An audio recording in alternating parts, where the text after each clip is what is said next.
First thing Monday morning, everybody wants to know how their money is going to do in the coming week. Well, we've opened on the upside. Dow up 80, NASDAQ up 27. Keith Fitz with me this morning.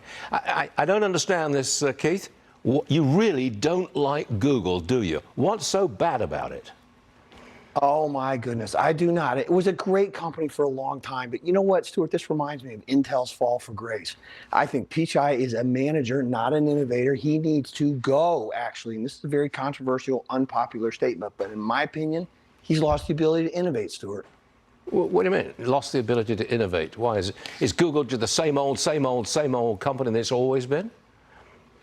It's not necessarily the same old, but it's the same old Me Too now. They were caught flat-footed when ChatGPT came out. They've never recovered. Their search business is threatened. The Department of Justice wants to potentially strip away their advertising, their search engines, some of these other things. Other people who have long used Google, like Apple, for example, are beginning to include competitors on their platforms. You know, I can't see Google finding a way out of this very easily, which means that I'd rather invest in other stocks. If you own it now, are you selling it before the earnings report?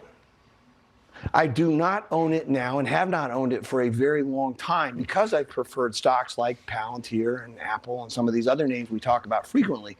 But I'm thinking very actively about buying puts, a bet that the stock will go down. Okay. What happens to the overall market if big tech, they're going to report their earnings in the next week or so? What happens if those earnings disappoint to the overall market? I think that's a very, very important question. I think it's going to take a little wind out of the sails, but I also think, given the rally off April, that there is a lot of the retail investor environment that is going to be patient, and they are going to stick with these companies. So I think there's a floor under it, even if they miss. Now, if they're catastrophic, that's a different issue. Got it. Keith, thanks for joining us this morning. We'll be watching Google, that's for sure. Thanks so much, Keith. Now,